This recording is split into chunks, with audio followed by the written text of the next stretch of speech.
আর তাই সময়ের বিবর্তনে প্রাচীন ধাতব কয়েন থেকে শুরু করে আধুনিক কাগজের নোটেও ধারাবাহিকভাবে উঠে এসেছে বিভিন্ন সমাজ, সভ্যতা আর দর্শন।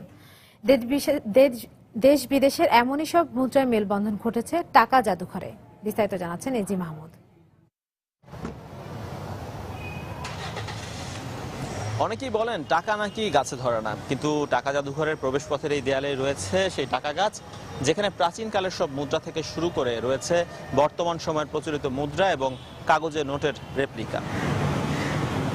শুধু বাইরের দেয়ালেই নয়, রাজধানীর মিরপুরে বাংলাদেশ ব্যাংকের কারেন্সি মিউজিয়ামের সম্প্রসারিত এই বিশেষায়িত জাদুঘরের দুটি গ্যালারি জুড়ে থরে থরে সাজানো রয়েছে বিভিন্ন আকৃতির মুদ্রা আর রং বেরঙের কাগজের নোট।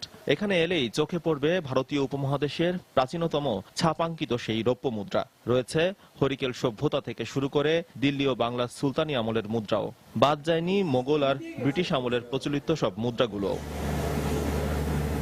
দুর্লভ এসব মুদ্রায় রয়েছে সেই সময়ের সংস্কৃতি, ইতিহাস আর স্থাপনার প্রতিকৃতিও।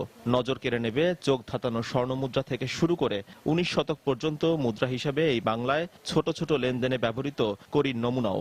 এছাড়াও ধাতু সংকটে স্বাধীনতার আগে তৈরি 1 পয়সা মূল্যমানের সেই ফুটো পয়সারও দেখা মিলবে এই জাদুঘরে।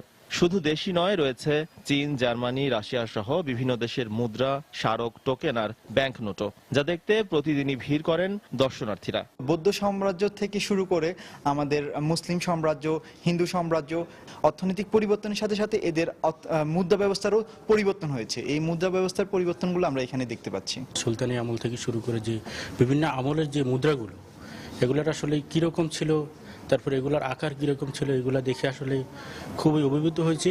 একদিন থেকে শখ এখানে আসার, এগুলা অনেক পুরাতন, অনেক আগের জিনিস, এই জন্য দেখতে আসছি আর কি।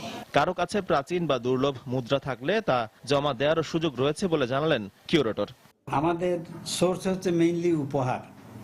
এছাড়া আমরা কিছু প্রাচীন মুদ্রা ক্রয় করেছি এখানে, যা পাওয়া যায় বিভিন্ন, এবং আমাদের কিছু ডোনার আছে, সেই ডোনাররা আমাদের উপহার দিয়েছেন। জাদুঘরে রয়েছে ডিজিটাল টাচ স্ক্রিনের মাধ্যমে মুদ্রা ও নোট সম্পর্কিত বিভিন্ন তথ্য ও ইতিহাস জানার সুযোগও। মিনি ল্যাবরেটরি বলা যায় আর কি, এটাও আছে। তো এটা আমরা আরো বৃহত্তর পরিসরে, আমাদের উপরে একটা ফ্লোর হচ্ছে, ওই ফ্লোরে আমরা একটা ল্যাবরেটরি, পরিপূর্ণভাবে একটা ল্যাবরেটরি ওখানে স্থাপন করব। বৃহস্পতিবার সরকারি ছুটির দিন ছাড়া শনি থেকে বুধবার সকাল 11টা থেকে বিকেল 5টা পর্যন্ত খোলা থাকে এই টাকা জাদুঘর। এজি মাহমুদ, সময় সংবাদ, ঢাকা।